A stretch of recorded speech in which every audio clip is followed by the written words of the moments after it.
alert. Civil defense information will be broadcast at 6:40. West of the Rockies, you're on the air. Hello. Y2K, how can we prepare? Stop a few of their machines and radios. Throw them into darkness for a few hours. We are fighting for our lives. My family must survive. For 5 years, 1,000 gallons of gas, air filtration, water filtration.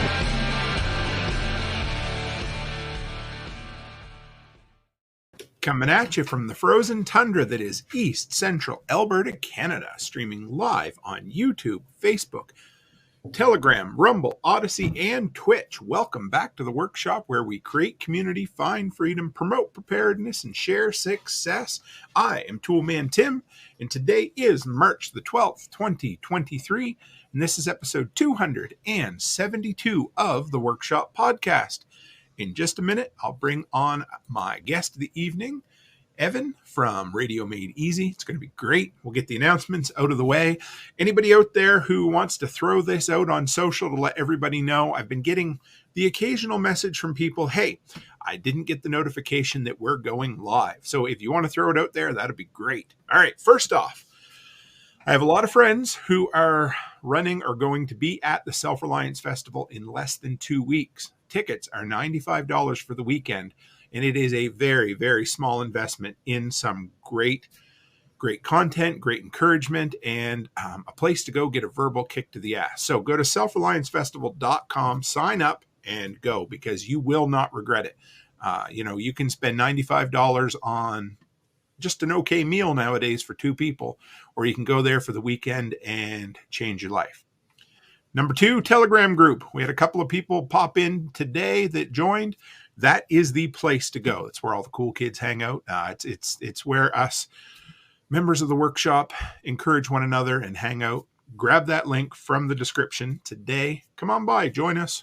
We'll probably ask you who you are to make sure you're not some sort of Bitcoin scammer or whatever. But beyond that, you'll be welcome. We always appreciate it. And finally, the Patch of the Month Club. I've told you before, but if you are looking for a way to support the work that I do, that the stuff that I share here on the workshop, then the way to do it, the best way, is patchofthemonth.co. You go there, sign up, $10 a month, $100 a year. You get one of those politically incorrect, rather humorous, at least I think they're funny, so I guess everybody has to, patches that they got Velcro on the back so you can stick them on. Well, I've got one on my wallet. I've got one on what my wife calls my man purse, which is really the over-the-shoulder tactical carry bag I got from SOE. But, it is what it is. So you can put it anywhere you want. And so you get a patch worth $10. This month, I threw in an extra special bonus for everybody. And, yeah, check it out. I would appreciate it. And finally, today's tool is the Anchor 347 40,000 milliamp battery pack. Get it on Amazon for $80, and I picked that thing up. You could kill somebody with it. It weighs that much, but it's something you could actually travel with for a week and have power. It weighs about the same as some DeWalt batteries. Well, we'll get that out of the way. I wanted to get through it as quick as we could so we could bring on Brother Evan. So with that, good day, sir. What a glorious beard that is. Here I am in my glory. Thanks. Yes. How you been? Doing pretty well. I'm coming off of, I think I told you earlier, a little bit of a food poisoning adventure. So I'm happier than ever to be healthy and back to the norm. Nothing like a good sickness to make you appreciate being healthy. That ain't that the truth. So you're feeling better though? Yeah, I'm 100% back. Thank you very much. I'm grateful for it. No problem. Chris Dixon just said we went dark. I don't know if he's being smart or if maybe they lost. Everything seems good on my end. I got you coming through here. We're recording either way, so okay. Right on. Yeah, there we are. Max's Path said, hey, Evan, hope the family didn't get the sickness. No, it was just me this time, thankfully. Max is a good friend from training and lots of good stuff. I love it. Yeah, I see Max's Path in here and gunfighterconcealment.com. You know that fella, that person too? Yeah, that's Casey. He's also he just trained with me actually a couple weeks ago, and both great guys from the training world. Nice. So we got a tradition around here. I mean, not really a tradition, but we like to get people when you're first time here to introduce yourself. Okay. Tell me where you came from. And our favorite thing, we got to know what your first job was, no matter how down and dirty it was. Okay. Well, I'm Evan Dixon. I'm the owner and operator for Radio Made Easy. It's 95% me. My wife will print off some shipping labels or pick up some stuff from the store for me, but mostly me. So if you order anything or take a class or book a consultation, that's me at the moment. And not long in business. I started actually kind of as an inspiration from the first Self-Reliance Festival. Can probably go in a little more detail later, but just Sure. some conversations that happened. I thought, man, this sounds like a good opportunity. I'm going to give it a try. And um, here we are. So I'm from North Carolina. I'm a husband to a wonderful, beautiful wife, Hannah, and I've got 3 children under the age of 4. We are living that adventure, and I've lived in North Carolina my whole life. I've never really ventured as far as long term out of North Carolina. I have lived abroad and lived. I've done a lot of traveling, but I've never moved anywhere outside of North Carolina. So, kind of born and bred here. And my first job, I'm trying to think what I guess would this be like W-2 job, or this is like the first hustle, or Sky's the limit, man. Whatever okay. Whatever you want to share. Always So I love think hearing. it's funny. The name Radio Made Easy kind of has some roots for me because when I was in high school, I started Tech Made Easy, and I spelled it with just EZ. Yeah, It's long gone, but I'll have to tell you a funny story about that name. But yeah, go for it. anyway, a friend of mine, a mentor, was on a trip with me we went to Pascagoula, Mississippi after Hurricane Katrina. I was a sophomore in high school, and our church loaded up, 20 guys and shovels and trash cans and gloves, and we just mudded houses. Wow. So basically, a house that had the flash flood, we would go in and gut it down to the studs and get it ready for inspection to see if they would allow it to be bleached and reclaimed and rebuilt or not. So we literally took the entire home, I mean, carpet to ceiling, and put it on the front lawn. And so hard work, very, brutal heat and humid, and then just nasty, moldy, terrible stuff. But that's what we did. So I went with a bunch of guys from church, and one of the guys was an entrepreneur, just had that spirit about him and mentored me to start my own computer repair service. And I had become that already in our local church and in our community. I'd kind of become the de facto tech kid, and people would call me when they got a virus or when they needed their Wi-Fi set up. This is in, I don't know, the early 2000s. So things were harder back then with Wi-Fi, and people would get a router. They didn't know how to set it up, So I started that company, and I was booking like $75 an hour in high school, Wow. Cleaning computers up, basically just reinstalling Windows on old ladies' computers and installing their printers and setting up Wi-Fi routers. But the funny thing about the name is I had a business card, right? That Vistaprint business card way back then that said Evan Dixon, Tech Made Easy. And someone wrote me a check to Tech Made Easy. And I went to the bank to cash that check, and they said, we don't have any account under Tech Made Easy. And I showed them my business card thinking that was all you needed, right? I just need to prove it's me. Surely a business card is enough, in my 14, 15-year-old level of experience. And so I learned pretty fast, how the barriers to doing business can prevent you from operating. But that was a funny little experience. But I guess that was really my first job, so to speak. I've had plenty of less glamorous jobs, but that's where it all started.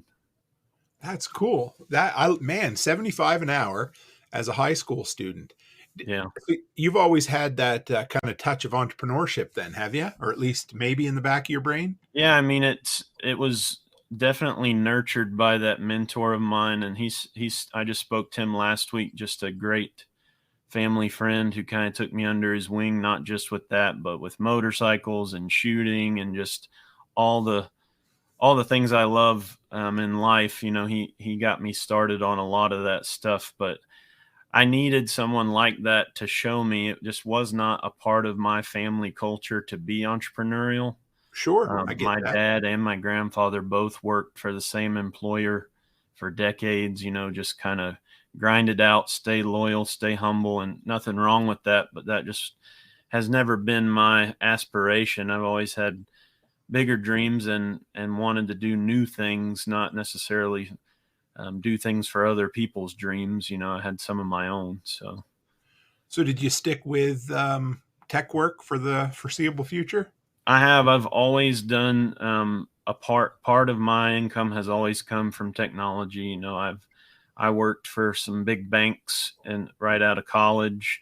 I've always done web development kind of as a side hustle. I work for a software company now as a full-time job. And so I've always worked in that field and kept my technical acumen going, just learning. And I love solving technical problems. You know, I love when you drop me into an insurmountable problem. And it's like, we can't fix this, or we can't figure it out. And I just love not just the technical end, but the people end alongside the technical, you know, trying to put the right puzzle pieces in place. I just really enjoy that. So yeah, tech has always been a part of my path for sure. I was trying to think. I'm wondering if I'm dating myself a little bit here, but was GeoCities still around when you first started, or was that It was not around. I think it was panning out, you know, fading out quickly, but yeah, that was on the radar at least. I never had any involvement with it. I started first time I went on the internet, I think I was grade 10, so that would have been like Yeah. 96, 97, something like that. Okay. And We're I about started a decade apart, something like that. Yeah, that's not yeah. So Yeah. and I did quite a bit of early, website design, with Yeah. before there was even Awesome. WYSIWYG editors and stuff. So that Yeah. was fun. I mean, those days are long gone. I can still open up, HTML in a notepad and make little it hasn't changed that much in some ways, It's but funny. It's like that really is still there. It's just there's a lot of skin on top of it. But, you know, if you know those frameworks, you can still get a lot done.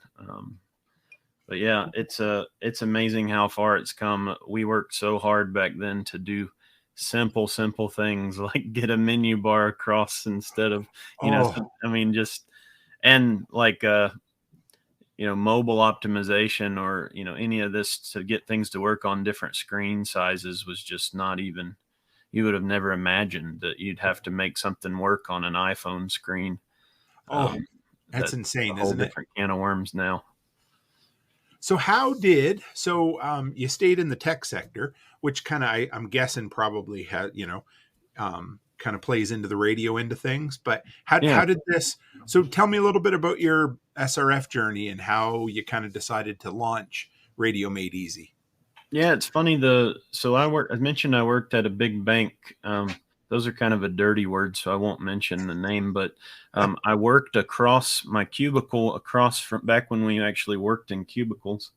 I worked across from this old time ham radio guy, and he was not very friendly well, I don't mean that. He was friendly once you got to know him, but he wasn't very forthcoming or inviting about the hobby. But it was mysterious enough to me where I looked at what he had and I thought, man, that sounds really cool. So I kind of went down my own rabbit hole, got my first radio and made it work.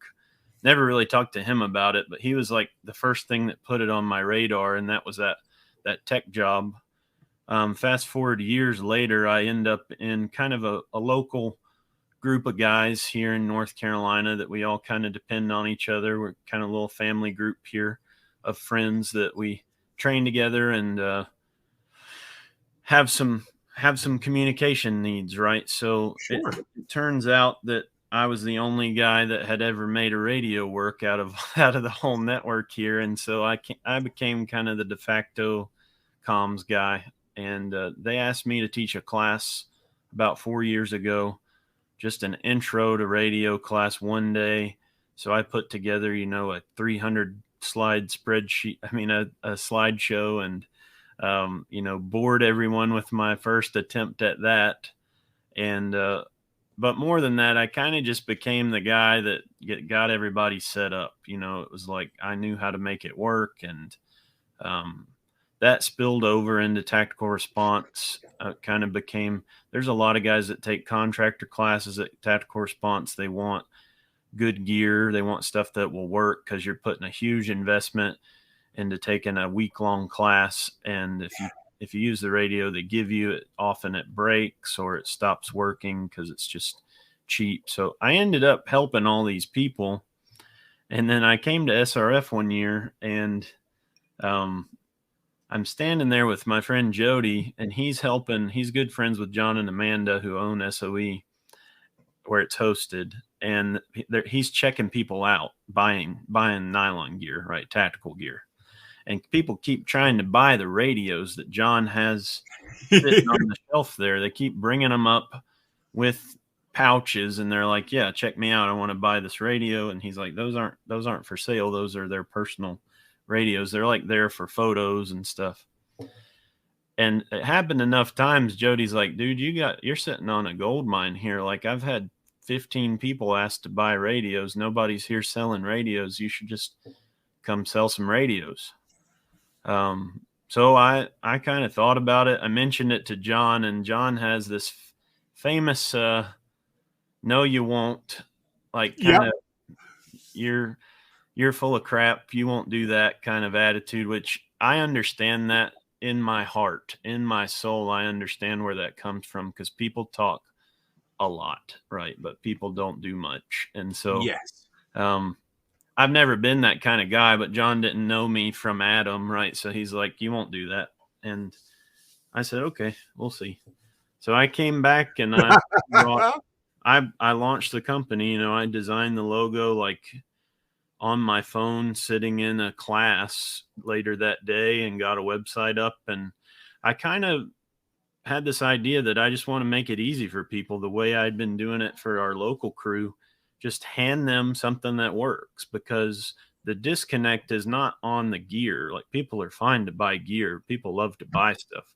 The disconnect is making it work and learning how to make it operate, effectively, and how to use it. And usually it's the programming. They just get overwhelmed with getting the radio programmed. They don't know how to do it, and they try it and they fail, and then they throw it back in the box. If they even get that far, it never gets back out of the box again. So I took a little bit of risk. I bought like 100 radios, I think, and brought them to SRF, and I sold every one of them. And are you serious? Yeah. And I actually pre-sold so many that I had to restock before the first one. Holy and cow. And I met some awesome people that really believed in what I was doing, and made some big orders on some custom radio boxes that I'm building, and just booked me for more classes, and just people really believed in what I'm doing. I owe a lot to them as well, but I owe a ton to John. He puts a business card of mine in every box. After he saw that I actually did what I said, it's like, all right, here comes the support. And I can't attribute it all to my own effort, but it's been a wild ride. It kind of took off incredibly fast compared to other things I've tried to do. It's just every once in a while you catch that wind. So it's been really fun. That's how it all kind of came to be. Mr. Willis is quite something, isn't he? Yeah. I just sent him my second box of 5,000 business cards for the Patch of the Month Club. He puts one of mine in every, and I asked him one day, I said, why, John? And he goes, okay. He said, do you know how many people I give a suggestion to? And he said, if I give a suggestion to 100 people, 99 of them don't even hear it, or they just ignore it. He said, but everything I've talked to you about, he said, you've gone out, did it, kicked ass with it, same as you.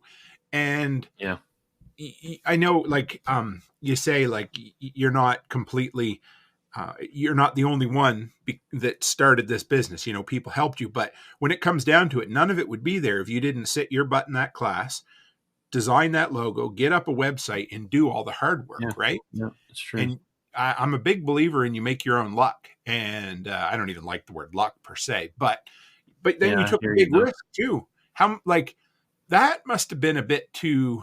That probably set you back a bit to go and pre-order 100 radios.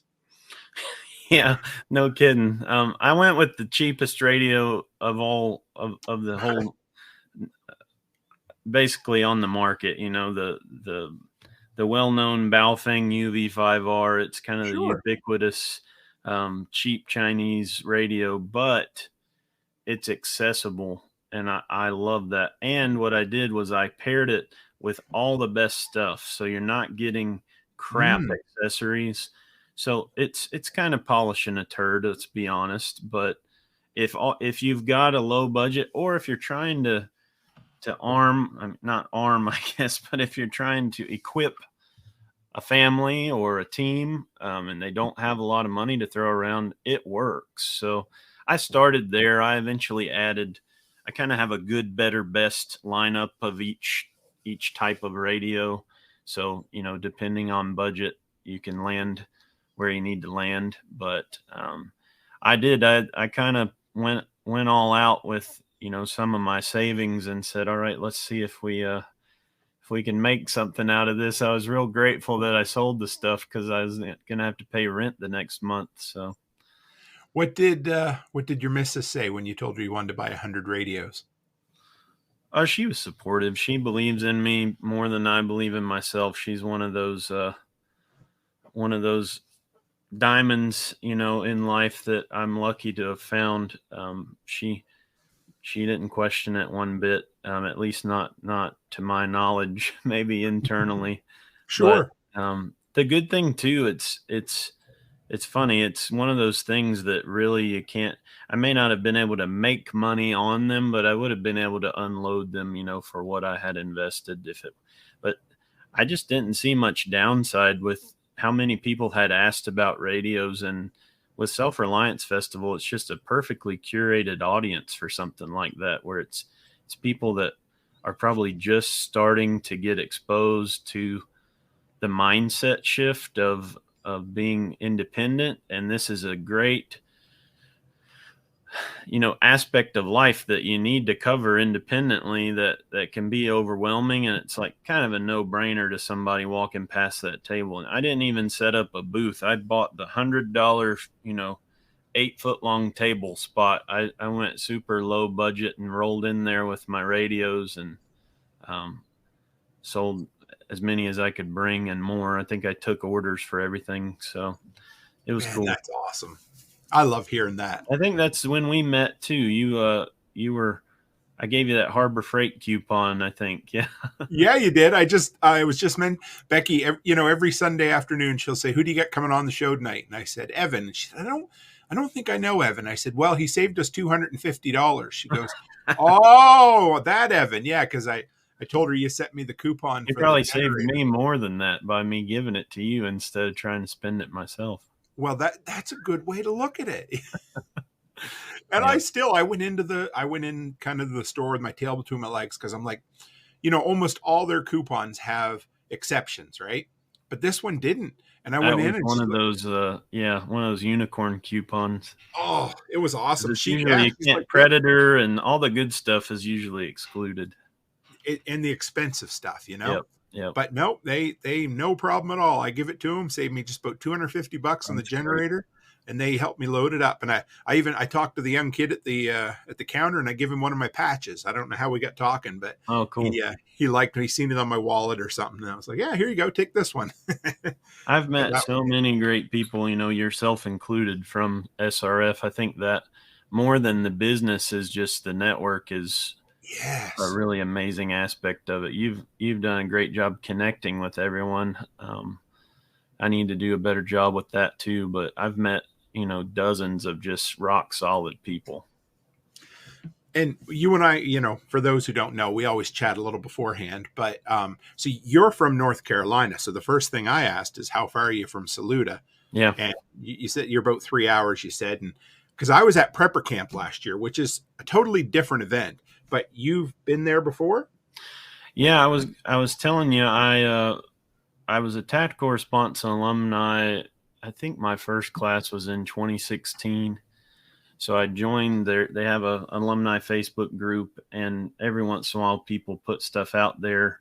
I saw James Yeager put out, "Hey, I've got 2 free tickets to prepper camp. Whoever wants them, I can't go. I've already prepaid." And nobody answered, so I reluctantly stuck my hand up in the air and said, "I'll take them." And that was like the first of 100 generosities I've had from James Yeager. But he gave me his tickets, and me and a buddy of mine went. And really just I listened to some lectures on solar. One of my favorite YouTubers, Scott Hunt, he's Engineer 775, or Practical Preppers, I think also is what he goes by. Yep. But he does some high-end off-grid solar installations, just like really turnkey stuff for the big guys, right? It's not like homeowner grade. It's really geared toward, full off-grid replacement for your whole home. So I met him and heard some lectures from him, and then met a bunch of cool vendors, guys with just innovative ideas, and took a political survey to find out I'm like a pure anarchist. They had somebody there for the Libertarian Party. They're giving you a survey to see where you land on the compass, and dropped their jaw on the ground when I got the percentile I was in. But yeah, just lots of cool people. So that was when I started the company, that was on my radar to be a vendor there. I went ahead and signed up to go this year. It's close enough. I can just jump over there for the weekend, no problem. Some of these events are a lot further out, so it's nice to have some close to home. Yeah, it'll be good. I'm looking forward to seeing you there. I get there Thursday to get set up, and those 3 days go fast, and there's a lot of people there. Are you going to be speaking, or what's your involvement? Just attending? I'm actually I'm going to be speaking twice a day this time. So wow. I'm going to do one on entrepreneurship, and they asked me to do my repairedness, home maintenance when help is around the corner. So I'll be doing both those, and I think I'm going to be doing some. I'm looking to do some on the ground interviews. I interviewed 5 times August there, the singer, at the last event, and I had so much fun doing in person that I'm like, not that I need any more to fill up my time, but it'll be good. So that's cool. I look forward to that. Oh, I can't wait. I love it. I had a lot of fun trying to talk my wife into coming, but she's not much of a camper, so that's okay. Yeah. The biggest challenge with being a vendor at these events is you miss so much of the event itself. It ends up being a wash as far as, the speaking. I'm actually setting up outside at Self-Reliance Festival this year so I can hear some of the speaking in between customers, but if you're indoors, you miss the whole event. At least that part of the event. There's so much more to it than the speakers, but that is part of why it's amazing. So you have to kind of pick your poison on that.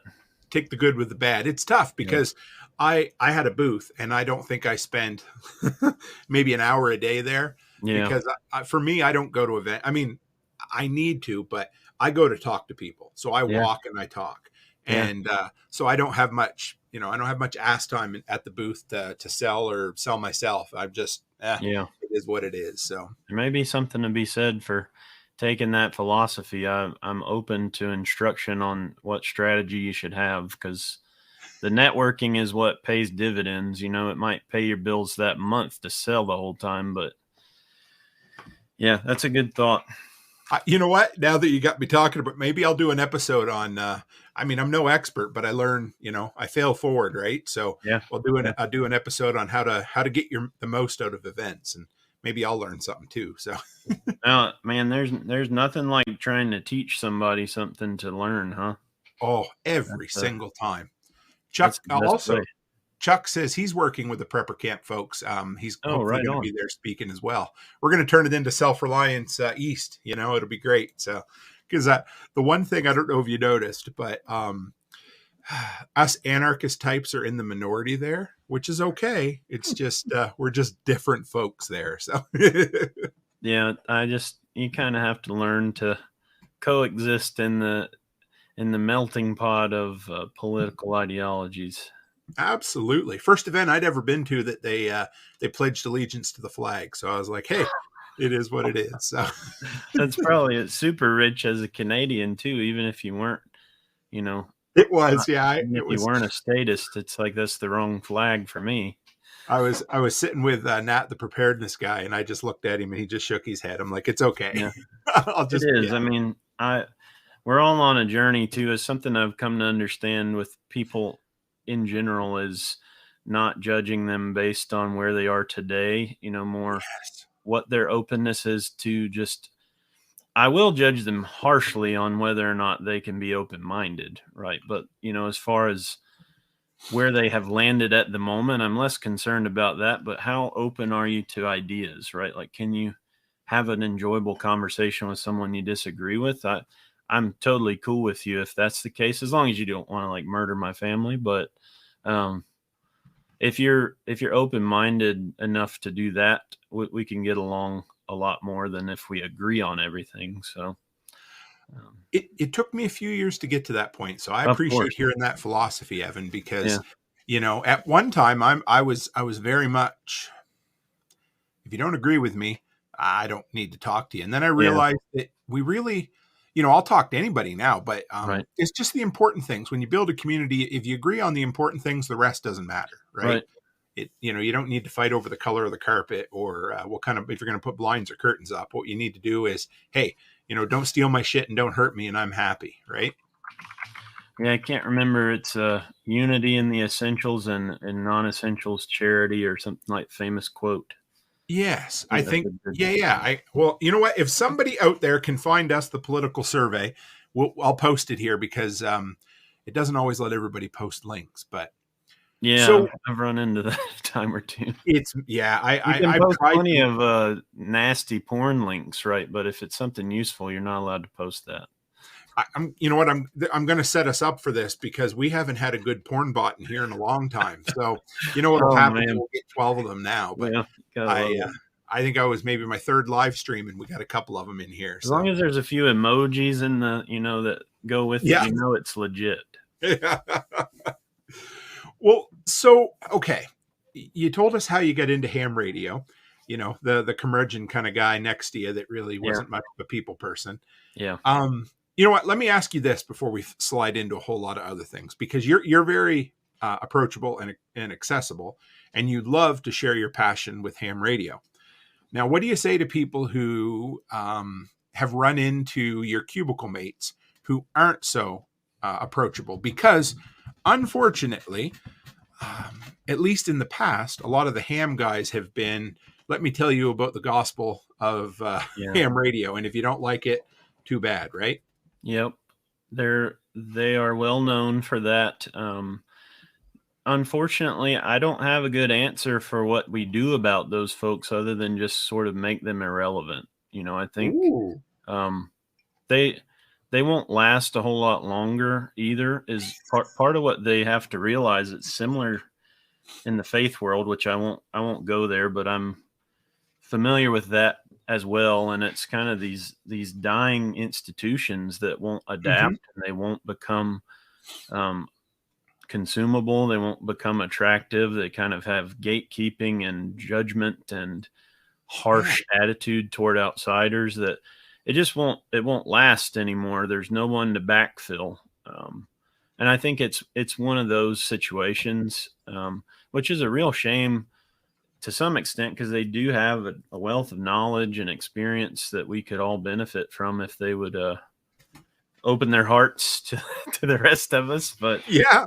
I kind of just circumvented that, to be honest. I tried. I went to a few club meetings, which is like, I mean, it's so similar to like trying to go to a Bible study in rural America that it's uncanny, like how I never thought lifeless of it that. is and how just dead it feels. It's like, and it's all about the business and the gossip and the gatekeeping and showing how much and you're not welcoming. You don't even shake anybody's hand. You kind of turn your nose up at the young guy. It's so similar to that. So I went to that to start with, and I quickly realized that my real mentorship was the internet, and that's, Mm-hmm. there's just I've learned everything on the internet because I had to, everything I've wanted to learn, there was never anyone around me to teach me.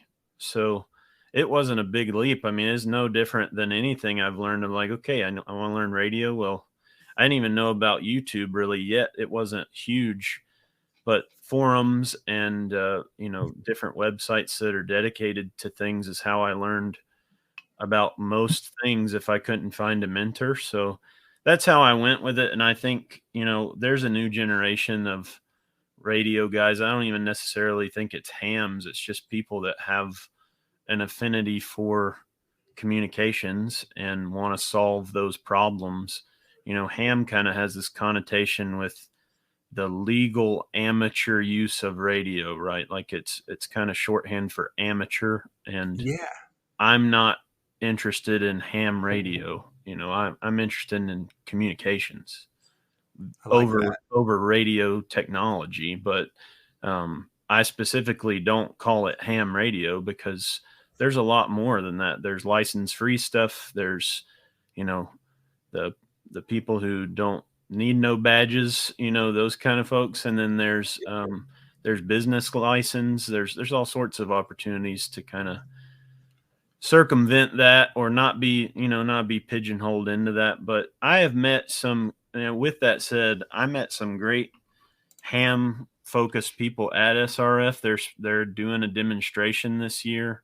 I cannot remember their names, but they're on the lineup.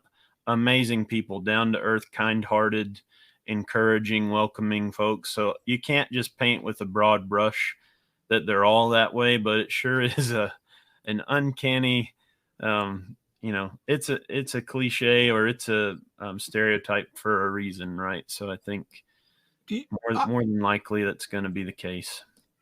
I've never looked into this, but I wonder if a personality trait, I don't know if that's the proper term, but I wonder if a defining characteristic of a baby boomer is gatekeeping by chance, because that generation that came, I'm technically on the line between Gen X and millennial. I always self-identify as a Gen Xer. And I get that vibe. It is just right there, I grew up, listening to Nirvana and grunge and all that, so, but I just kind of wonder, because whether it's ham radio or, things like the Masons or the Elks Lodge or the Legion, or, they were all about what it takes to get into it and gatekeeping in a sense. So I'm kind of wondering if, hopefully the Gen Xers and the millennials are, because it seems like the younger you get, the more passionate somebody is about their hobby, the more they want to talk about it, as opposed to, they want to, I don't know. And these are broad stroke generalizations, but I think kind of my generation, and especially yours, part of learning is teaching. And you want people, you don't want it to die with you. I mean, the baby boomers aren't having any more kids. So like you said, there's no more, transgenerational infill coming, you've got no more bodies to fill the pew seats. Right. So, well, and there is something to be said for, I think it's a Chesterton idea, right? Or it's, if you're going to tear down a fence, make sure you know why that fence was there. Yeah. And I think there's something to be said for that, right? So I think a locked door that you got to have the code to get in that's legit, right? Like that has its place. What I don't like is when it's applied to everyone and everything, right? Like we have this huge problem to solve. We need to communicate with each other. And, I understand that there's certain levels of that you might need to prove yourself to get access to. But we can kind of open it up, at least at the entry level, to, newcomers. And it's a terrible marketing strategy, not to do that. So I don't know what kept it alive, because it used to be much harder to get licensed. You used to have to learn, it used to be either a code license or without code, you'd have to learn Morse code to be able to get licensed, and that requirement went away. But it's, I think a big part of it with radio, to be honest, is just to keep the riffraff out. Is the mentality is we don't want this to be like CB radio where people are talking trash and hogging, they're breaking the rules. They're using too much power and they're, just talking terrible nonsense on the bands. I understand that aspect of it, but the internet has a similar problem, right? And we seem to have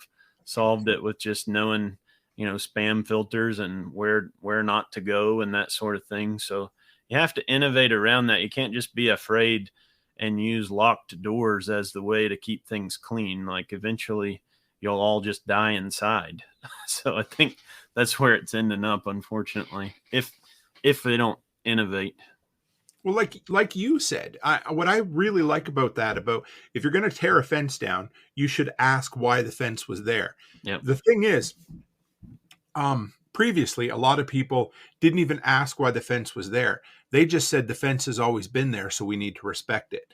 There was no willingness to ask, hey, absolutely. That's a mistake. I'm reading Atlas Shrugged right now. And there are one of the things that I guess you call them the antagonists. Mm-hmm. One of their favorite things to say is, it's always been that way, or so-and-so has always done this, so they'll always do it. Right. Well, you know what? It's okay to question that. And you know what? If that door is keeping poison gas behind the door, then you probably don't want to open that door.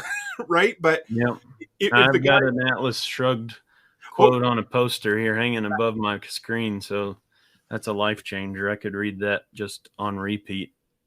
This is my first reading, and I'm blown away. I'm about 10 hours in. Did you go with the Fountainhead beforehand, or did you jump straight to Atlas Shrugged? Straight. I'll go back. I didn't know that I should, but I'm. I had that advice from a Ayn Rand aficionado, but yeah, they're both necessary. I'm surprised. I mean, I knew the content I would enjoy, but I didn't know. You know how they say sometimes the message is good, but the medium is dull. Mm-hmm. I was worried because, the non-anarchist capitalist type say that the book is just unreadable, and I've been enthralled for 10 hours. I just want to get back to it. It's incredible. I'm sorry to take you away from it tonight. No, hey, I just, I blow snow for a living in the winter. So, oh, really? Wow. Yeah, I got 4 hours yesterday, and 2 hours today, whatever. So it's nice. Yeah. And you listen on audio? Yeah, I don't. I used to read one on audio. But, I love how the characters come alive in any fiction. It's just for my any kind of job where you have the ability to listen while you work, it's excellent. Oh, well then, you know what? Since we're talking about books, I know I brought you on to talk about radio, but since you're a reader, or at least somewhat, what are some of your favorites? Within the anarcho space or without? I have almost always read nonfiction my whole life, just because I've been so purpose driven with what I do, that it's always been on that front. Self-help related stuff. I got into Jordan Peterson before Jordan Peterson was cool. All that department, some Carl Jung and stuff like that. And then I really like Michael Malice. I don't know if you're familiar with him. He's the guy that actually let me know about how to read Ayn Rand. He's a big Ayn Rand fan, but he wrote the unauthorized autobiography of Kim Jong-il. So it's written almost as a satirical, historical. It's hard to explain, but it's captivating to understand the mentality of that leader. This would be the current leader's father, or maybe grandfather. I may be misquoting that, but really gives you some insight into just the mindset of what's going on in North Korea. Just like, wow, it makes a lot more sense after reading that. He's assembled some work on the Anarchist Handbook, which is just a collection of essays of different anarchists, left across to right spectrum, across history. And I like a lot of stuff, though. I listened to a lot of Ayn Rand a few years back, and I tried to get into some prepper fiction recently, actually, from you and John Willis here in Utah. Yeah. I listened to a few series and some, like Gray Man series and stuff that was just for fun, cutting the grass. I've got 5 acres here to cut, so it's like every Saturday I needed to burn 3 hours of audiobook, and sometimes you get sick of podcasts. So I have honestly stuck with so much nonfiction, though, that the fictional stuff has been a breath of fresh air. Even like Count of Monte Cristo, that's the first and only book I ever read in high school. And that's because I only read Spark Notes and Cliff Notes for everything else. That's incredible. Getting to revisit that, and have that story come back alive through audio with all the characters. I mean, I love being alive this day and age. It's just, what a great time. What did you read for prepper fiction? I was just about to pull up my Audible. It's not, I don't have the best recall on that. That's unfortunately. okay. But it was. Did you work through the Going Home series by chance or no? I don't remember the name of it. Basically, the guy, he was an attorney, and he's 299 days. Yep. Okay. So I think I made it through like 2 or 3 of those. I enjoyed it. It's not bad. Glenn Tate. So I just kind of felt like, okay, I get it. Yep. Let's see what else is out there. But I enjoy all that stuff. I think there's a lot to be learned from what solutions you see people implementing in those fictional scenarios. I think, as long as you don't take it too seriously, I think it can be pretty helpful. There's a lot of, that's my favorite part for sure, is the character studies that the books give you. Yeah. And, I love the what if scenarios, like, okay, well, what would I do here? And it's a good mental exercise if nothing else. Yeah. So, all right, we'll swing back toward ham radio at this point. I got a few questions to ask you from the audience after too, but okay, cool. So I'm not keeping up with that. Sorry, I got all sorts. No, don't worry about it. We're good. I star them and then we go back to them. Okay, awesome. So say, I'm part of a little mutual assistance group or something like that. Yep. And I come to you and, let's back up. Let's do this even more real world for me. So, I live here in town, and so there's me and my wife. My wife works at the daycare a block away. My brother-in-law's 10 miles north and my daughter is 10 miles west. Mm-hmm. So if we wanted a grid down kind of comms scenario, where would you start with us? So I get, this is like the de facto question, right? Is how do I get my community to communicate off grid? So you're in luck. I've answered it a time or two, but really the place to start is you need to do an area study, because 10 miles is very different in different places. And you'd be surprised. You might think you live in a flat place that it ain't so flat when you look at the actual elevations. Yes. So, there's some online tools I use to study that and to see what you're really working with. The reason for that is UHF VHF radio, which is kind of the band we would play in for the low cost solution, is line of sight dependent. Okay. So think of it as I've got a flashlight and I need to be able to shine that flashlight on the thing I'm trying to talk to. So if there's an obstruction between me and them, if that's a building or a hill or a mountain, or I'm in a valley and they're in a different valley, the flashlight won't reach, right? So you either need to have repeaters in place. That could be, an option. Then you're not fully independent then if it's someone else's repeater. Mm-hmm. But that's an option. Or you may be able to reach radio to radio between your homes. You may need to add an elevated antenna to make that happen, or maybe not. Maybe you have an ideal situation. More often than not, you're going to need a pretty significant antenna setup and a higher power radio than just a handheld. If it's the ranges you're talking about, 10, 20 miles. Now there's an alternative using HF radio that actually is not line of sight dependent. It's like hanging a lantern in the sky.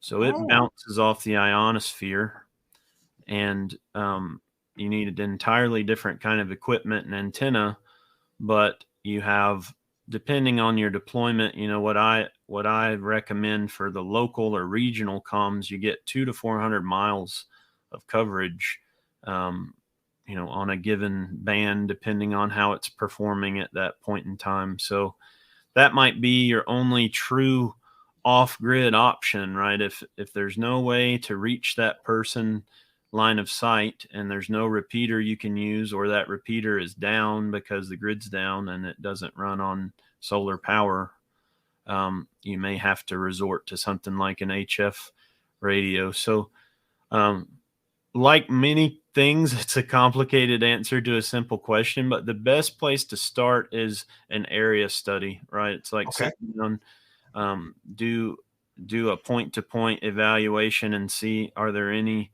obstructions that we're working around, or are we just clear as a bell? And if you're clear, or if you know, I only need to get an antenna up 20 feet and I'm good to go, that's certainly an excellent solution. And you can run some handhelds and they'll easily reach that far without obstructions. And then it gets more expensive and complicated as you go. So one large antenna enough, or do you need one at both locations? It depends. So think about the geometry, right? If there's a big obstruction between the two of you, you can overcome that with a lot of height on one end, or half that much height on both ends, or, split the difference. And maybe one guy lives in an HOA. He can't have a high antenna. All he's got is his attic versus, the other guy lives on a farm. He can put 100-foot tower up. So that's kind of you got to decide which way to go with it. But there's a lot of ways to skin the cat, so to speak. You can usually solve the problem some way, as long as you're not like in a cave. That starts to get hard. But otherwise, if there's a view of the sky, we can make it work. And HF typically requires some sort of certification, right? Yeah, everything I'm talking about there technically is going to require a license of some kind, unless you're using, some of the license-free radio classifications like MERS. And honestly, I don't know how that applies in the Maple State, but I think there's probably some equivalent there. Typically those, you're still kind of out of bounds because you're technically pushing too much power to use it. But the frequency itself is allocated as license free. So, there's some gray area there. Not really. I mean, if you were to ask one of these guys, there's no gray area, but yes, nobody gives a flip. But there's some other strategies. I mean, GMRS is something that I recommend to everybody getting started, at least here in the States, because it's $35. It licenses you and your family, which family has a huge, broad meaning in the legal sense. It's like basically 2 generations up and 2 generations down, and the full width of your family tree is legally covered. I mean, down to like your cousins, I think. So, wow. You pay your $35 fee. There's no test, and you get access to 22 frequencies. In my area, there's 3 massive coverage GMRS repeaters. I'm talking like 50-mile coverage. Wow. So for us, that's excellent. Not everybody has that luxury, but you can deploy your own GMRS repeater for $1,000 probably, and have something you own and maintain. So that's a really good entry level option if you want to stick in that realm of line of sight comms. Height makes might is kind of a principle there, where you got to have your antenna up really high, and you got, sometimes power can help as well. It's not, it looks like somebody beat me to it there, but yeah. So I think. Have you met Nate yet? Philosophy. I recognize the name. I don't have a face in my brain for it, but you guys will have to connect. Like he's always my ham radio guy. He's been on the show 4 or 5 times, and him and Aaron run the Two Chicks Homestead podcast. Okay. And I'll make sure you guys connect behind the scenes, because Nate's an awesome dude. So, okay, that actually brings to one of the questions. Let's bring it up and I'll ask, where is it there? Haas asks, how hard is it to set up a repeater? And since you brought it up, let's talk about it. So technically you can set up a repeater by buying like a an $80 handheld radio that does crossband repeat, which means it's going to take what it's receiving. You know, think about it like your eyes and ears, right? So, I mean, your mouth and ears. So a radio receives on its ears and transmits on its mouth, right? Well, what a crossband repeater can do is while it's receiving, it can rebroadcast on a different frequency. And so okay.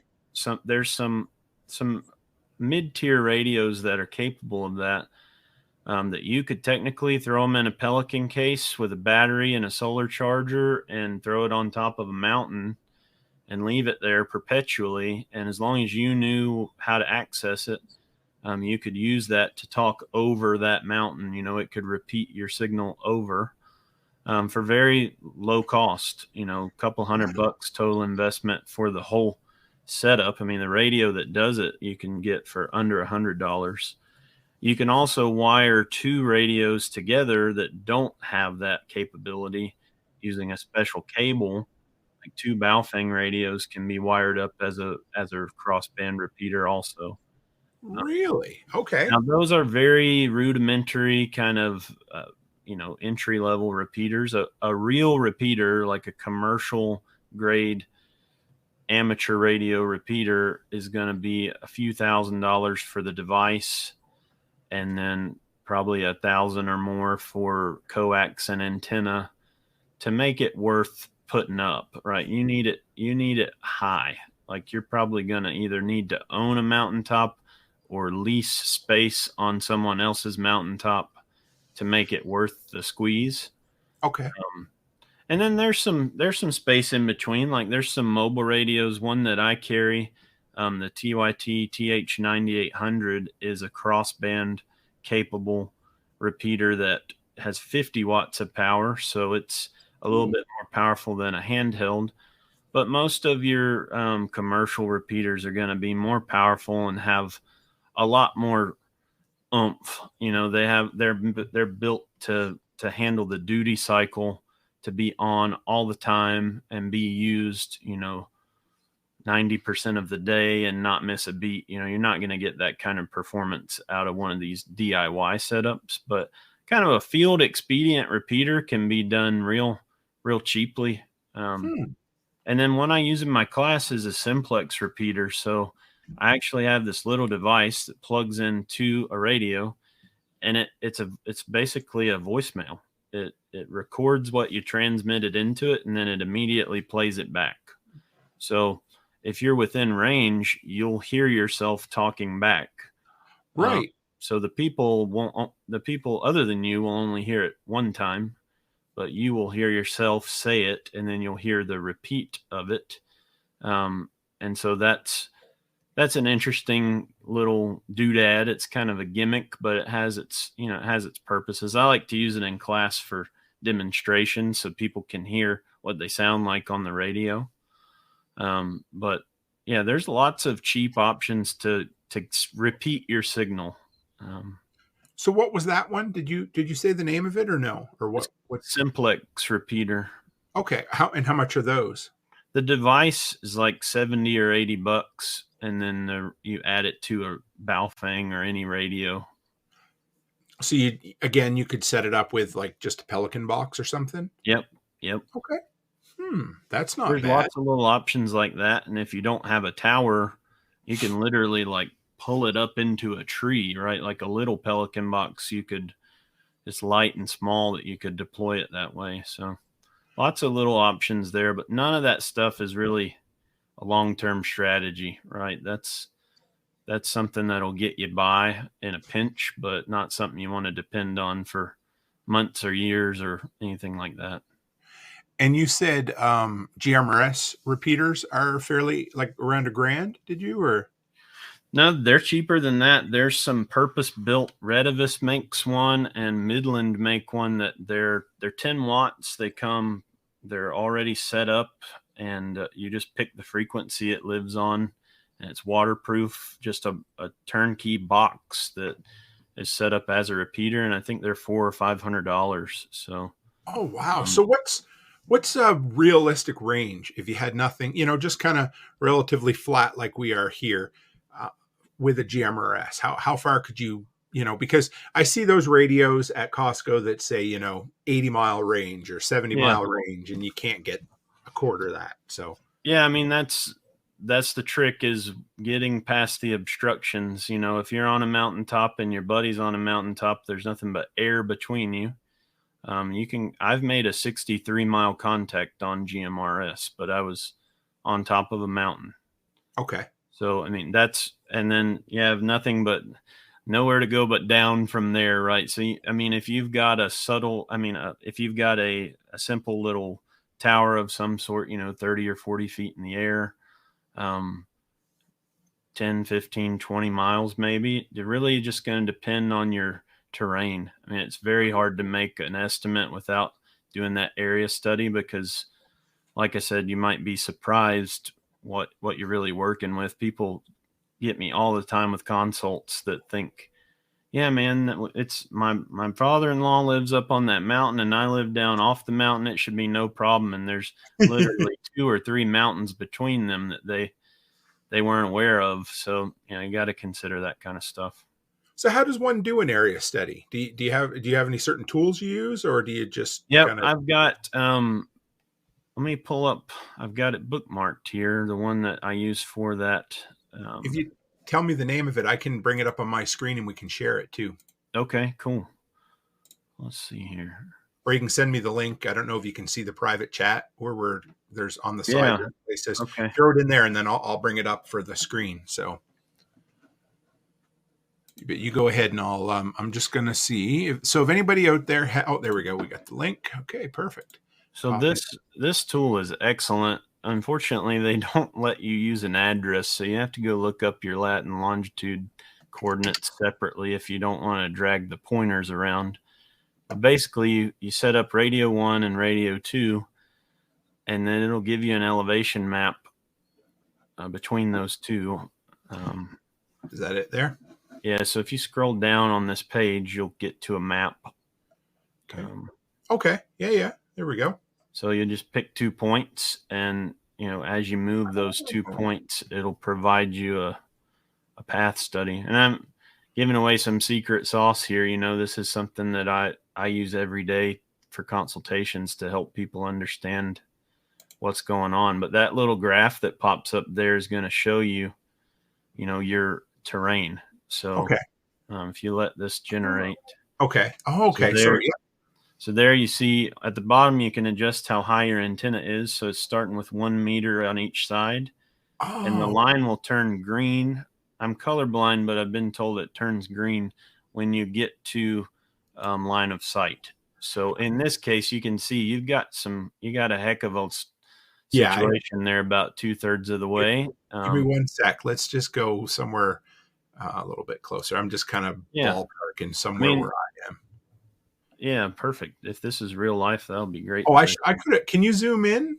Yeah. Yeah. Okay. There we go. That is like literally flat. Like that's us. Yeah, so. Good. So you're in good shape there. That's what I think people are imagining when they tell me flat, but sometimes it looks more like that first graph. So in that case, you get something a couple meters up in the air, and you got line of sight. So that is cool. Thank you. Okay. I'm going to play with that because that's going to be helpful for us. So, okay. Yeah. Here I am getting all excited about the map, and Haas asked if I could share that link there. Hang on. We'll throw that up there. But yeah, that's cool. And the thing is, here's the deal. When you say, giving away the sauce or whatever, but people pay you for your expertise, right? Oh, so, sure. Yeah. Anyone could find that with some Google searching, but that's a really powerful tool, and it's publicly available. That is really cool, man. That's worth the price of admission right there. That was great. Yeah. So where does one go? Okay, so what do you? All right, if we know kind of our mutual assistance group or our local families, we've got the antennas figured out. We know, okay, I need something up 10 meters or 30 feet or whatever to meet my brother-in-law. So how do you help someone pick out the radios from there? Well, if they're coming to me, I will have done some of this study. I'll present them their options, and kind of based on that, I'm going to know all right, are we stretching it? Like, are we at the outer limits of what these things can do, even with the solution? If that's the case, I'm going to recommend, mobile radios that have high power, so we know we're getting as much signal out as possible. And I love using mobiles anyway, even if that's not the issue, because they're just easier to use. They're more full featured. Um, and, and honestly, they're just more of a pleasure. You can hear them. They're really loud. You can hear them from other rooms in the house, and great to have a handheld, no doubt. There's sometimes you can't take a mobile with you, but I really love recommending at least one mobile radio per household, for these teams. And then your handheld is more something that you keep in your backpack and you take with you on hikes, and it's kind of a contingency. It's not a primary. So that's how we pick them, is basically starting with category, and then budget is always a concern, right? So are we talking, you want something that has good user support, like a Japanese radio that actually has a repair facility that you could send the radio to, and it has documented repair procedures and an English user manual and things like that? Or do you want to go cheap and buy 10 of the cheap radios so that you can have a backup for your backup's backup, if that. So it just, a lot of it has to do with budget, and that's a big driving force for a lot of people. But you'd be amazed what you can accomplish, if you set aside the same kind of budget that you would set aside for something like food preps or guns and ammo preps or things like that. It's very achievable. I think what frightens people is it's something that they took for granted. They didn't really have it on. They know they need food and beans and bullets, that sort of thing, and Band-Aids. Maybe you might have convinced them to spend some money with Chuck to get some med gear, but then they're like, man, I got a fourth category. I got to do comms now too. And I've noticed it's kind of the redheaded stepchild on the list at the moment for a lot of people. So I just recommend, like, pooling resources is a big way to solve that problem. Get everybody together, and that's going to benefit from it, and share the cost. And, don't try to build it in a day. If you need to set a 12-month savings plan, and let's say, all right, we all need to chip in $1,000. Let's save $100 a month for the next year, and then we'll have, a little overage, and let's do it then.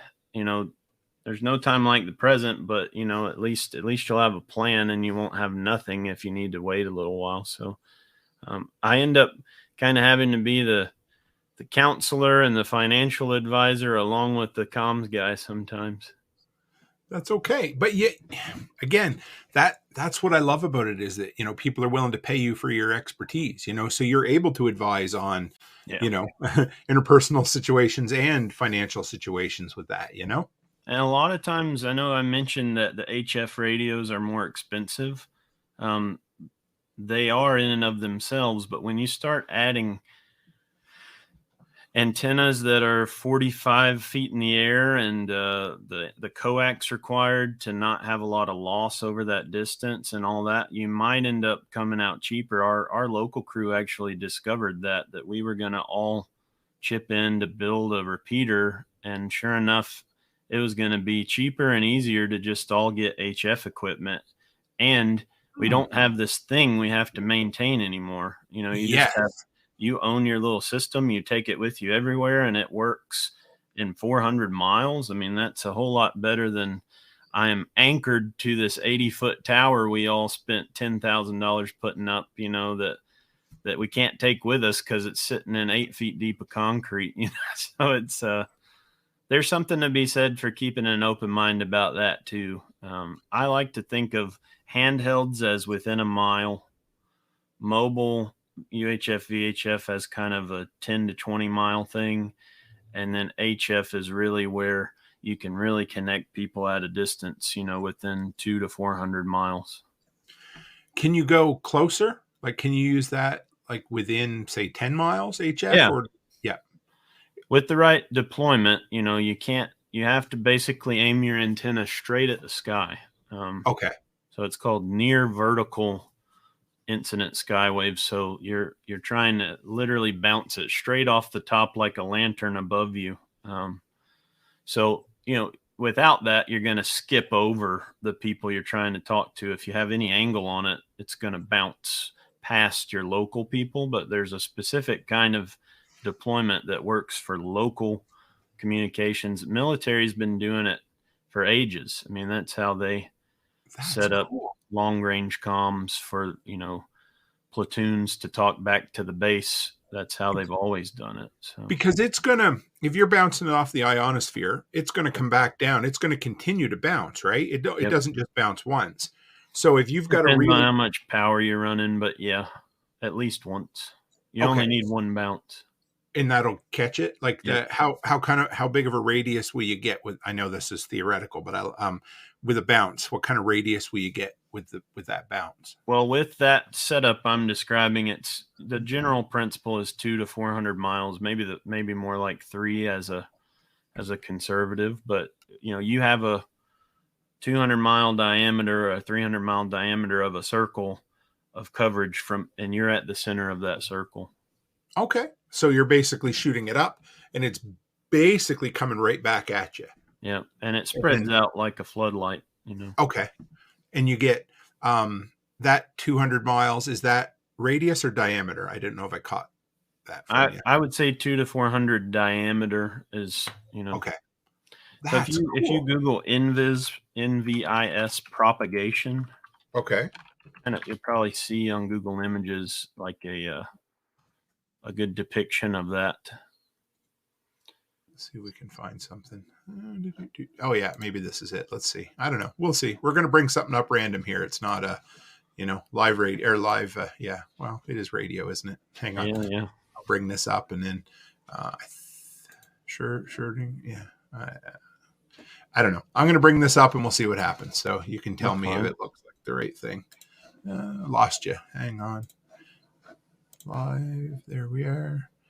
And bring this up again. Yep, there's a special offer. Do you want to subscribe to Wired? Not right now. Go back to Wired. And now it's not working. Hang on. Sorry about that. That's Let's okay. bring this up and see if we can. There. Is that the right thing or no? Yeah, that's a more technical representation. If you scroll down, maybe is there just a depiction of it bouncing off the atmosphere? That's kind of what I was. I don't see for, it. But... That's all right. Well, yeah. So basic. I'll just close that and we'll come back to it. So basically, it just goes straight up, comes down, and as it hits or as it's coming down, it just goes straight across. Oh, I got something. I pasted a link there to one that I see, and I think I did misspeak. They're showing it as a radius on this. Okay. No worries. Yeah, I've used it for within 50 miles mainly, so it doesn't really matter. But there we are. I'll bring it up for us. How's that? There. Oh, where are we? Yeah, you got it there. There we go. So you see the second station there, kind of right from there. The right, is the originating station that's transmitting, and then the radio waves are going up to the ionosphere. It's blasting them at a broad. It's got all these lines coming out of it. Oh, okay. They're bouncing down into those cavities. So there would be no line of sight between these valleys, with UHF, VHF, but with HF invis, you can kind of use that spotlight effect to reach all these other areas. So that's kind of a depiction of it. It's way oversimplified, but you get the idea. Those antennas, they look like old-fashioned TV antennas with all the arms coming off them, or maybe that's just to let you know it's an antenna. You're actually going to have two pieces of flat wire, like 20 gauge silicone copper stranded wire. It's super simple, dipole or in-fed half wave antenna. and then it's just going to go up. And yeah, okay, that is really cool. So it bounces off and then it comes down everywhere within that 2 to 3. Well, that one shows 200 to 300 kilometer radius. So about 2 to I 300 picked you one miles. in your units. Freedom units. No, I know. We these are the maple syrup units, so base 10. All of radio is metric, so I've had to get used to it. That is what it is. Yeah. You okay to go through a few questions from the Sure, audience? let's do it. All right. Let's see. I got about 7 here. So Okay. And if anybody else has them, throw them out and we'll ask them as we go along. This one was the first one of the night from Haas. He said, I'm not sure if you know this or not, but are people still into pirate radio? I'm not sure where that came from, but do you know? He might be talking about like shortwave radio broadcasting, and you can find like the TV guide of shortwave radio broadcasts. I mean, some of it's not even pirate. There's commercial broadcasts, like I think even Alex Jones is broadcast over shortwave, and you can pick that up thousands of miles away. There's a lot of Christian sermons and stuff like that on shortwave. I think there's some of that going on still. It's probably fading, but it's there. I don't know. Shortwave's pretty neat. I enjoy it for some reason. I have a couple little handheld shortwaves that okay. I can barely get anything during the day here, but I can lay in bed at night and pick up all kinds of stuff. I've picked up AM and shortwave radio stations from way down in the States. It's kind of cool, actually. Yeah. Because we're flat here, but we're also, 1,000 feet or a little better above sea level. So, we're kind of elevated as well. Yeah. And which province are you in? I'm sorry, Tim. I don't think I know. That's okay. Alberta, or as, okay. A lot of my friends call it Northern North Dakota. So, and I love the people of Alberta. I've had great experiences, so that doesn't surprise me at all. It's like the Texas of Canada. You took the words out of my mouth. We are that's not saying much because I always joke. I mean, you guys, you have your pick of 50 individual states that are basically run individually, So if you don't like, if you don't like the rules there, you can go somewhere else. Well, it doesn't really work that way in Canada because we're federal. So, right. The closest we have is Alberta, which, we're working on it. But yeah.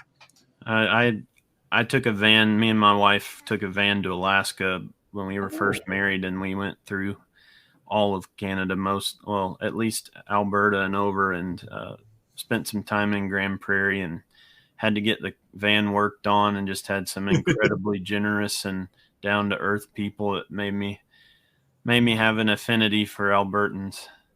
Oh, you might have to make it up this way again. Maybe we're putting on an event this summer, but maybe in a couple of years it gets a little bigger. Maybe you'll want to come up and that would be cool. Visit. I would love that. RZ. So you would appreciate RZ. He has a podcast Saturday night. I think it's the Saturday Free Speech Zone. I'm sorry if it's Saturday night. Anyway, but he is one of the most well-spoken, well-read individuals. He knew one of the books you mentioned earlier, but he wants to know about license-free comms. Tell me more. Yeah, so I mean, there's technically license-free with some of the things I mentioned earlier with MERS. So there's 5 frequencies that are set aside in the states in the the VHF band and the 150 or so megahertz range that are not required to have a license to use, but there's some stipulations on what kind of power you can run. But more than that, it's allowed versus able. Yes.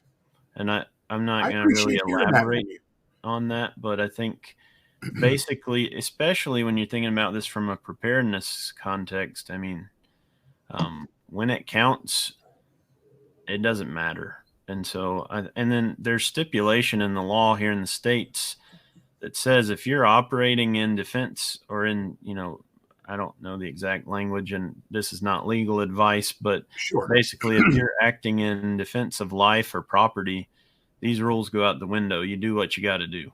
And so with that in mind, that's my philosophy is this is kind of a free speech issue when it comes down to it. You need to be able to communicate with someone when life and limb is at risk, or this is your livelihood, this is your safety, and do what you got to do. The problem is you got to practice beforehand.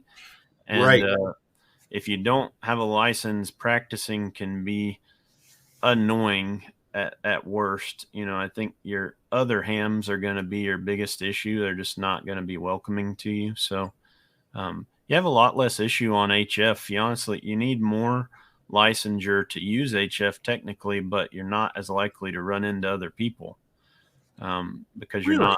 not on their infrastructure, right? You're not using their repeater. So that's another aspect of it, that if you and another guy want to have a conversation from your radio to his, nobody's going to be checking your ID compared to, at least not as likely to be checking it as they will if you're using the thing they spent $10,000 to get working, So I think there's a little bit more freedom there implicitly, but I don't want people to be handicapped by the legal aspect if it's life or limb. And so my encouragement is to do what you need to do to be able to practice it. And so if that's either your conscience or a legal fear or even a practical limitation that's holding you back, then just go ahead and do what you need to. But if you're of enough freedom in your mind to say, if I'm able to do it, I'm going to do it, then go for it. I don't think, as long as you're not impeding an emergency service or you're not interrupting other people, I don't philosophically have an issue with it. I think you don't need to be a disruption. You don't need to be annoying. So that's my soapbox on that front. I'm a big fan of security through obscurity. So if you're not bringing attention to yourself, you're probably not going to get in shit. So that's kind of how I bet that conversation we just had would be slightly more candid in person, or say a tactical response for the course. Mm-hmm. Yes, fair enough. And there's also ways to, obscure technically what you're doing through digital modes and things that it's not encryption, but it's not clear text readable or understandable over the air. So, you could send an email sized chunk of information in a few seconds to somebody. And someone would have to intercept that and then decode it. And it'd just be a whole lot of work to even know what it said to begin with. So, stuff like that, there's ways to get it done. But what it comes down to is you got to use this stuff so much that you probably don't want to be, in hiding and so it's easier to just go ahead and get the license. Nate said earlier on, he said, looks like a bunch of Yaesu boxes behind you. Is that what those are? Yeah, I've got a whole mess of inventory here with, I'm in my dungeon here with all of my stuff, but yeah, I've got my shipping boxes, and that's a bunch of FT891s I've had on order to kit out the customer crew. So nice. Having fun with that. Nate says, do you guys have the GMRS linked repeaters down there? We have a huge system in the Midwest covering 7 to 8 states. We don't have any locally, but there is a project in our area to get that happening, and there's a lot of growth in that part of the radio world right now. So I think they're working on it. But linking repeaters is essentially if one repeater can hear another one, or if they're connected over the internet, you can actually create a larger network with those two. So, they have double or even more than double the coverage. So there's obviously pros and cons to that, but a lot of our repeaters just sit unused. Nobody's talking on them. So it's not a big inconvenience to link it up with something 100 miles away. The only issue there is you get dependent on this stuff. If it's internet linked, whoop-de-doo. Like, how reliable that is. So, but there's pretty cool initiatives happening on that front here. So I woke up at 4:00 this morning and looked at my phone, and it said SOS on it. Never seen that before. I had no cell service. Didn't know. So apparently on the iPhone where let's see. Yeah, I don't know if you can see. It's still there. I'm going to see if I can show this just so anybody. Where your signal is shown? Yeah, anyway. I don't know. Right there. Anyway. So yep, it said. So anyway, our cell tower for our town completely has not worked since 4:00 this morning. Wow. Yeah. So I have Wi-Fi, which is great, but Seems no like I've data. been divinely inspired to be here tonight. Yeah. Well, hey, so it's, we had a lot last summer. I was 4.5 hours away from home, and we had a telecommunications outage that went countrywide. So Rogers, which runs a lot of the big cell phone companies, but more importantly, does a lot of the back end infrastructure for bank machines and whatnot, Yeah, yeah. completely shit the bed, just like Wow. that. So I was away. Now I carry some cash on me. So we were okay for a couple of days if we needed to. But I mean, they didn't lose their minds or anything, but they didn't know what to do. People were Yeah, just absolutely lost.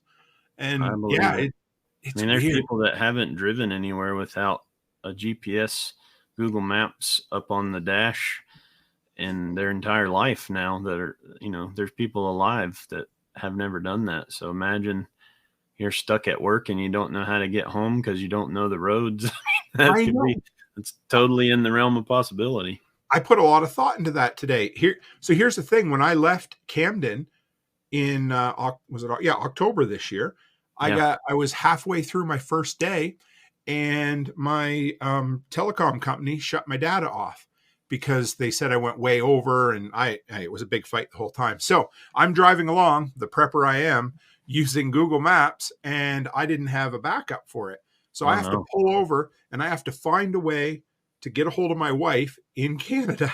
There's no such thing as payphones almost anywhere anymore. Yep. So Yep. I'm trying to find somewhere I can steal a Wi-Fi signal to get her to call. And oh my God, panic. And it was so stupid. I should have just either screenshot my directions. Anyway, a guy Road messaged Atlas me. or, Yeah, and so I have one of those now too. yeah. A guy just messaged me and sent me the name of an app that you can pre-download all of your maps for, that'll Yeah. allow you to do it even if you're in airplane mode. So I Yeah. don't know. We'll Yeah. see. It's kind of cool. But Nate says when you were talking about repeaters, their local club repeaters about 10 grand to get replaced if it's um, for a lightning strike. Yeah, that makes sense. That's probably a realistic estimate. Okay, next one is: do you know anybody that could build a repeater for someone? And Yeah, I mean, I think Max is giving me a leading question there, but that's okay, something that I could help someone with if you want to go that route. And I've kind of discouraged it as much as I can in the way I'm describing. I really think HF is the answer for that for a group, unless you just have a lot of money and you don't plan on moving anywhere. mm-hmm. A repeater is not easily moved, so you can't take it with you. And I mean, you can, but it's not going to be easy. A real repeater is going to be on a radio tower that's cemented into the ground, and it's going to have, a solar system backing it up. It's not going to be very portable. Yep. Now, the portable repeaters, though, the field expedient versions, I could certainly help you design something that could get thrown up in a tree or, tossed on top of a mountain and left. But those are a little different use case. That's cool. Next one is from Haas. Anyone experienced with the Midland Base Ammo Can GMRS radios? I'm not sure exactly what those are, but I'm imagining it's probably a mobile unit. Midland makes, they're kind of a staple in the radio world. They've made good quality stuff that's easy to use. I actually don't recommend buying. This is another hot take. I don't recommend buying GMRS specific radios. I recommend buying ham radios that are expanded to work on GMRS. Because now you have a radio that can do everything. And so every radio I sell is in that light. Now there's some legal BS there to work around that technically you need a Part 97 certified by the FCC device to transmit on blah, blah, blah.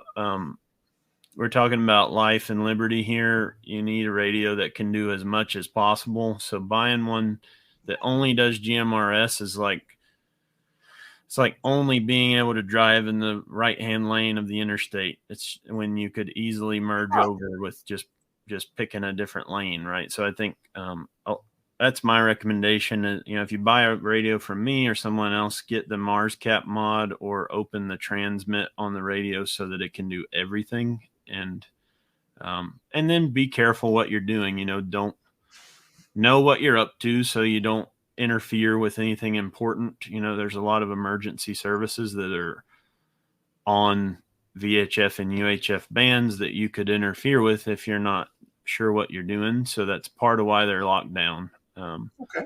But that's the way I go with it. So I've got a couple of Baofeng UV, is it UV 5R or whatever I bought years ago. Are they what's the right word? Openable to GMRS or no?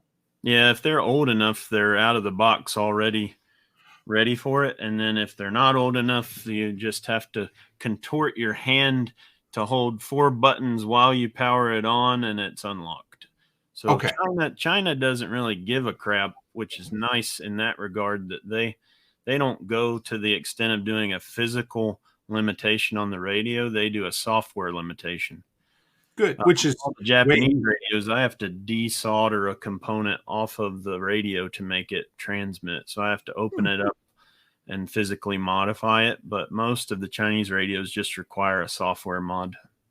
And these I know for a fact were bought before the new rules came in. So that's good to know. So would that be a safer way to try to transmit locally without getting into a whole lot of trouble? Like I often thought I'd love to give one to my brother-in-law who isn't technically a licensed ham. Yeah. If we put him on to GMRS. That's certainly a good way to go. Just make sure you have an antenna that's built for that frequency if you're going to depend on that. Because a lot of the ham antennas they're kind of a compromise across 2 bands. If you're on GMRS, it's at the upper end of UHF, and it's not going to work really well with a ham antenna. So, okay. But yeah, and if you take what was I going to say there? Oh, and if you just take a radio to radio contact, really any simplex channel, you're not going to bother anyone as long as you're not using like the national calling frequency or some well-known frequency. It doesn't matter. When you start using repeaters is really when you start getting in trouble with other people. Okay, that's cool. Nate says you can check it with the software Chirp too. Yeah. Does that make sense? Yeah. Chirp is a open source free programming software for hundreds or even thousands of radios. So, I'm a big fan of that. It's a good piece of software. So Haas clarified a bit on the pirate radio. He was saying doing pirate radio for long distance comms. So I'm wondering if that means like a DIY kind of thing or just. I'm not sure. I mean, some people call me a radio pirate. Maybe that's kind of what he means, just more philosophically, a pirate, unlicensed. But HF can be done, without over long distance, without the Crown's approval, if that's what you mean. I'm not sure, but yeah, and I don't think it's very common, but it's definitely doable. And we're definitely not recommending that you ever break the law, but of course not. You can buy an HF radio without having any certification, correct? Mm-hmm. Okay.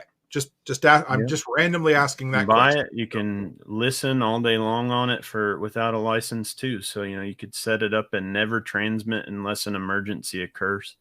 And then if it's an emergency, you can do whatever. At least in the U.S., I have no idea. It is the same. 100% the same. Yeah, I'm actually studying for my basic with honors right now, so I can get my HF privileges. Oh, basic with honors. You guys always name things so much better up there. Yeah, well, I got my basic, so you need a 70 on the basic test. If you get a 70, then you're allowed like 2 meter, and I think it's 2, 6, and 10. That's like the tech here. Yeah, and so I never touched. That's been 8 years since I got it, and I thought that I needed to go get my advanced for HF, and I've looked at the advanced test, and I had zero interest in ever learning any of that stuff. It is mind-bogglingly dull, and I had no reason to learn it. And then it turns out that if I just go back and retake the test and get an 85, I get HF privileges as well. So, oh, really? Yes. Interesting. Now, the only difference is if I take the advanced, I have 800 watts I can use, and if Oh, I take basic with honors, 560 watts. But interesting. I mean, I'm just going to say it. I don't think there's any way to know the wattage I'm transmitting with on the receiving end, is there? I Not mean, easily. not that I'm aware of. There's the powers that be may have better tools of investigation than I'm aware of, but probably not. And It's again, still, I'm not recommending that you circumvent your local laws. I'm just saying that yeah. that's if you follow my train of thought there, that's kind of And where you I'm don't coming. need 100 watts will accomplish more than plenty of what we need, what we're talking about today. You don't need any kind of amplifier or, 500-watt territory is kind of a silly bragging right thing more than an effective. I have a whole portion of my lecture on this, but it doesn't actually move the needle that much to add power at that level. So, if you're Does that able to work do it on with 100, 100? Does that work on the decibel scale, like where you're it's doubling? there's S units and there's decibels and there's watts, and they all kind of interrelate with different equations. But the S meter is what, on a scale of 1 to 9, is kind of representing how loud the signal is in decibels.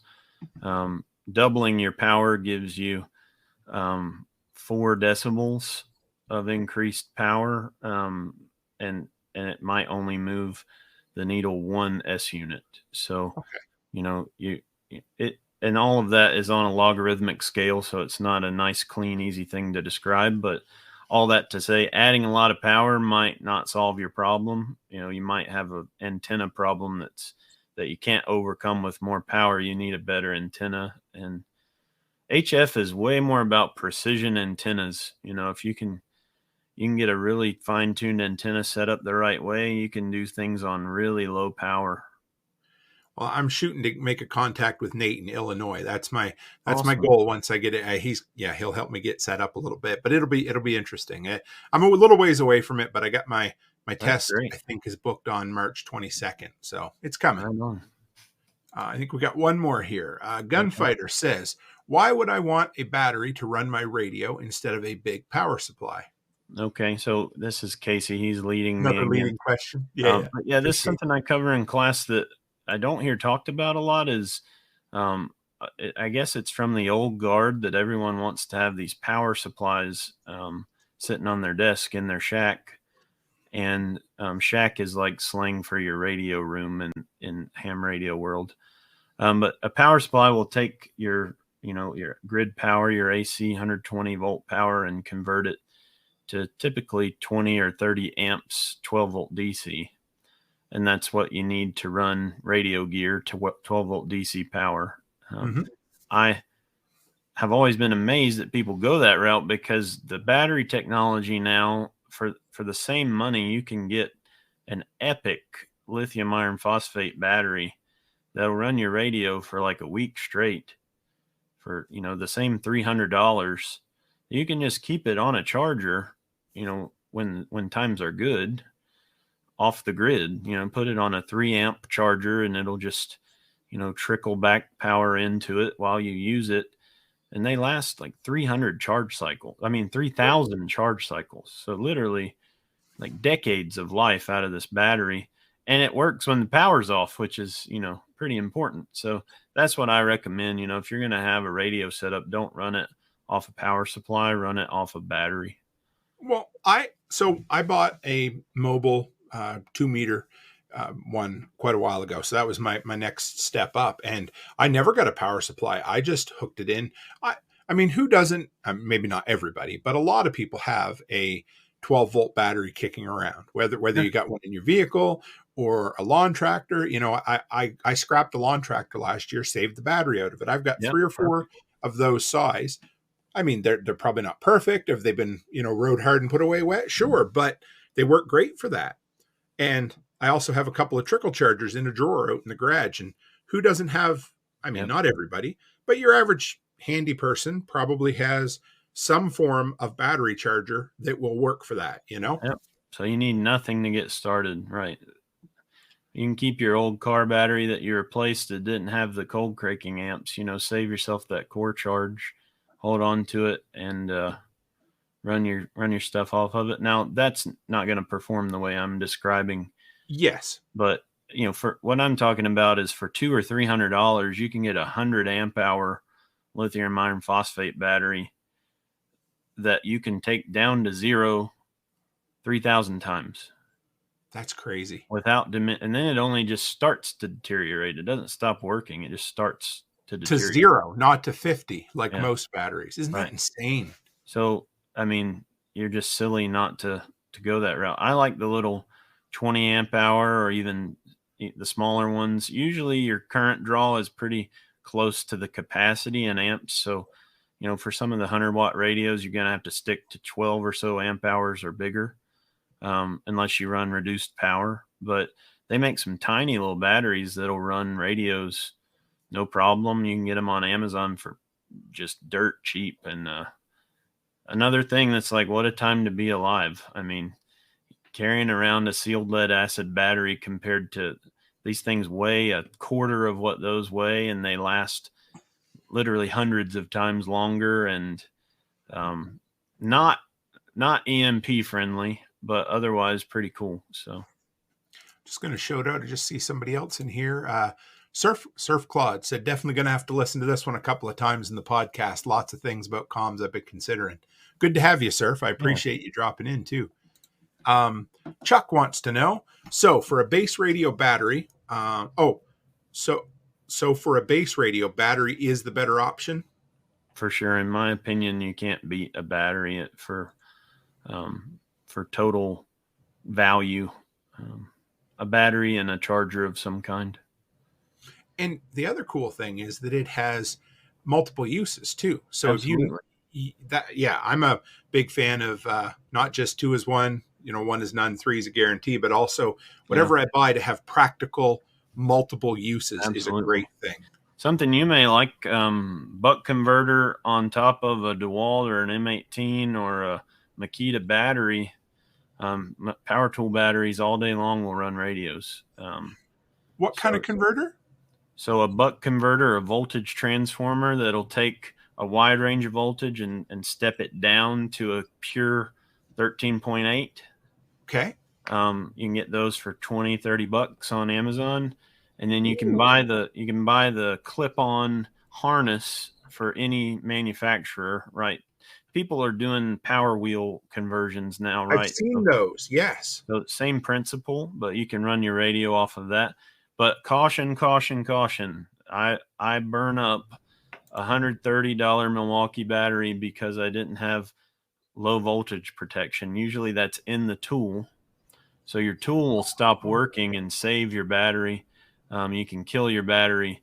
So just, make it a emergency only thing, but don't drain it super low.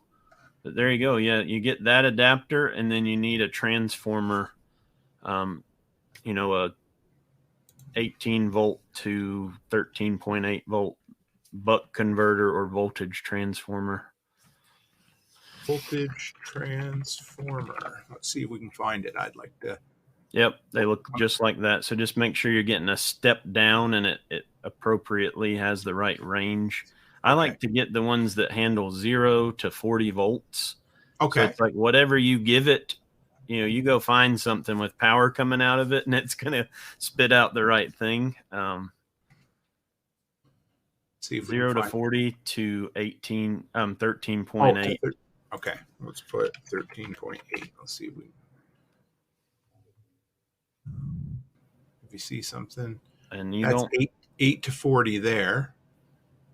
But that's so these 25 amp. That's a big boy, but you need about a 10 or 15 amp one. I think that one there, that $35 is about right. Okay. So how does this, let me see. Well, we're all learning. I love this. This is great. This is my favorite thing. So there you go, that diagram right there. Your one side is coming from your power tool battery. So which side? Okay. So can you see that? Yeah, right there. Black side will be your unregulated side. So your power tool battery? Yep. Okay. You can feed it anything though, anything between 8 and 40 volts. So if you got an e-scooter or an e-bike or some weird wow. laptop power supply or any battery you've got, any DC power source, hook that to it.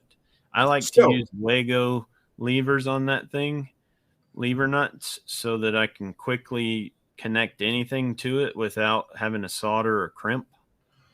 so if this was say a regular lawn tractor battery, I could just take the transformer, wire the two batteries with some sort of quick connector connection on there without needing, like now with the DeWalt, you'd want that Power Wheels adapter so that you'd have a wire that you could wire into the transformer. Otherwise, right? you got to clip a alligator clip onto it or something kind of funky, but yep. So then coming out from here, you Just would go want to straight put to your radio. Yeah. So what connects? How does DC connect into those radios? Like, is it just alligator clips? I can't remember. Or Typically, you're going to get a wiring harness with bare wire, and I use Anderson power poles for any radio connection. Okay. Let's see if I can. But find you can it. use anything. You can use XT60s. You could use spade connectors. You can crimp it directly. Oh, these guys. Yep. These. Yeah. Yep. And make sure you do not buy knockoffs. Okay. But yeah, I am about to come out with the world's first library of power pole pigtails that I'm going to sell a kit that has every converter known to man for Andersons, so that you can make anything work with your radio. It's going to have over 20 pigtails that you just have a little envelope with everything in it. So, what about a fuse?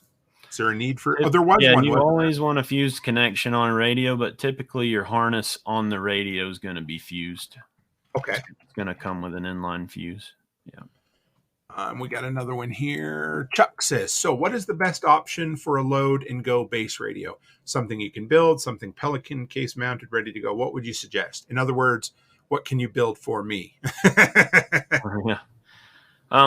Well, I think a quality Japanese radio with crossband repeat capability is, the best as far as a base radio in that realm, for UHF, VHF. And then I think, and that would be the FTM 300 is what I carry. There's about to be an FTM 500 that's probably going to be even better, but that's the one I like for that purpose, if kind of money's no object. And then for HF, I like the FT 891. I got a whole bunch of them. Got a used one right here I can show you. About the size of like an old school CD player, right? But that's an HF mobile that runs 100 watts that has the best audio filtering, and just the menu system is crappy, but the radio itself is amazing. Very affordable. Not a lot of bells and whistles and touch screens and crap to deal with. So what do you really retail like those for? What's that? What do you retail those for? My HF setup for the FT891, the whole kit is $899. Okay. You can get that radio by itself for around $700 US. I do all the programming for it. I do the Mars mod on it, so it works on CB. Oh, and wow. And I terminate everything in power poles and get it all set up for you. And then same with all my other radios. They come fully programmed, and they come in a kit with everything you need. So, and then I would say my budget option is the TYT equivalent of those Yaesus. So I carry like a good, better, best of each line. You can find all of it on my website. But yeah, that's everything I have. I personally vouch for as a capable rig. I wonder, we're coming up on 2 hours, believe it or not. We've been flying. This has been a good night. But I wanted to get you to touch on one more thing before we finish up. Okay. So you are offering, what's the name of the course that you're offering? And you're going to be offering it at TAC Response, right, as well? That's right. Yep. So I've got 2 classes now. Actually, one spun off from the first. But my flagship class is the 0 to Hero radio operator course. So as the name implies, you show up, come as you are. You don't need any experience. You don't need any knowledge. Actually, probably better if you're starting from scratch, right? And That's what they say at TAC. we're going to teach you everything you need to know to effectively use radios for short and long range comms. So we're going to go over the theory and the practical implementation. It's about half lecture and half hands-on practical and scenario. Nice. So it's not just sitting and watching a slideshow. I don't have any slides. You get a nice reference grade handbook out of the class. I provide radios to everyone in class. So you'll have handhelds and mobiles and vehicle setups and HF setups and antenna masts and all kinds of cool stuff to play with in class, free of charge, included with the class. It's kind of like the traveling radio roadshow that I put on for that. And I'm offering it all across the East Coast right now. I'm actually trying to get a class. Currently, I've got Tennessee, North Carolina, and Georgia, along with Florida on the schedule, but I'm looking to add a Northeast class, probably Pennsylvania, and a Central Ohio class in the next few months. So really, if you have 6 or more people, it's kind of where I like my sweet spot to be for the scenarios. I'll come to you. So if you're in a day's drive or so from me, from North Carolina, we can talk about it if you're further, but I like to keep it in a day's drive. And you got 6 people, we'll put on a class. And then the tactical radio operator class, if you scroll down, there's only one on the list there. Okay. That one is entirely scenario based. So after you've had 0 to hero, we can do the 2 days of, we're going to go find people. We're going to go do convoys, rescue missions, all kinds of fun stuff of implementing everything you learn. So you get a taste of that in the 0 to hero class, but it's admittedly a compromise because it's, you're trying to learn everything that makes it work. So we're going to have kind of those 2 levels to start with. I have my buddy Andrew at Combat Art Training to thank for the inspiration for that second class. He's collaborating with me to set that up. But anybody out there that either wants to come to an existing class or host, shoot me a message or an email, hello@radiomadeeasy.com, and we can talk about it. I'm willing to come to you if there's nothing convenient.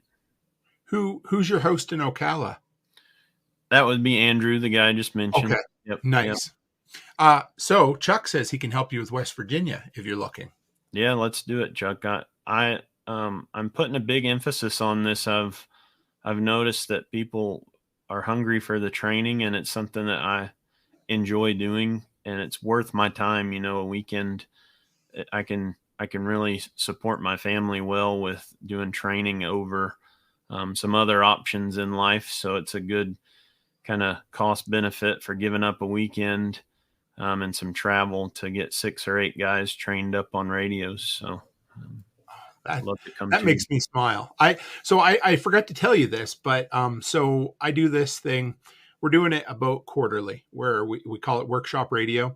Okay. And the first time was 24 hours, and now the last time we did it 4 hours, and I got 15-minute segments from a dozen content creators. And so with John Willis, I message him and I'm like, "Hey John, can I use your content?" And sure. So I pick something from his videos and turn it into 15 minutes. And the one I used this time was him telling the story about how you got a couple of emails, how somebody said $500 for a course. I'm not going to take that. And then the other guy was like, $500 for a course. How can it be so cheap? Well, no, the other guy said, how many people can you take? That's it. Yes.